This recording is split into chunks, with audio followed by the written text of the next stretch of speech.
La ville de Louvain en Belgique veut devenir un centre d'excellence sur la carte de la recherche. La commune a été désignée cette année capitale européenne de l'innovation et a reçu un chèque d'1 million d'euros. En ces temps de pandémie, ce prix récompense une longue histoire de développement, de santé et d'éducation. Louvain veut devenir une vitrine des nouvelles technologies sanitaires. L'un des instruments de haute technologie que nous avons est celui-ci. Il est parfois difficile de voir les veines sur les bras de quelqu'un. Cet outil les rend visibles.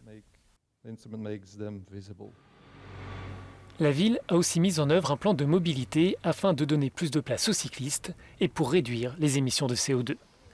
Louvain veut atteindre la neutralité carbone en 2050. Les bâtiments sont donc en cours de rénovation, de nouveaux parcs sont construits, tout cela en accord avec les habitants. Je suis né à Louvain et j'ai vu que la ville a fait beaucoup d'efforts pour devenir plus verte autour du centre. Et j'adore, c'est beaucoup plus agréable de vivre ici.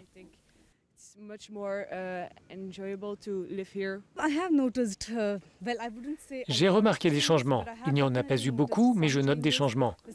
La ville fait des efforts pour devenir plus propre, plus belle, plus agréable. Si l'Union européenne salue la gouvernance de la ville, le bourgmestre, autrement dit le maire, reconnaît qu'il est plus simple d'impliquer les citoyens et les acteurs dans une commune de 100 000 habitants que dans un grand centre urbain. Si vous ne commencez pas au niveau local, vous irez nulle part. Je suis plutôt optimiste. Et vous savez pourquoi? Parce qu'à travers le monde, je vois des petites et des grandes villes qui prennent les devants.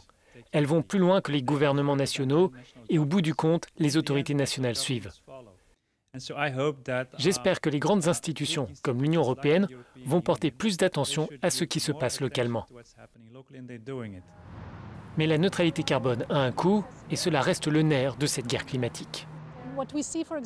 Ce que nous voyons par exemple à Louvain, c'est qu'il y a une base entrepreneuriale solide pour atteindre la neutralité carbone en 2050.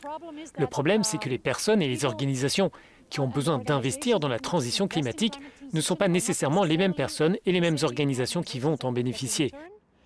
Les bénéfices de la neutralité carbone ne sont pas toujours faciles à traduire en euros. Louvain s'ajoute à la liste des capitales européennes de l'innovation telles que Barcelone, Amsterdam, Paris, Nantes et Athènes.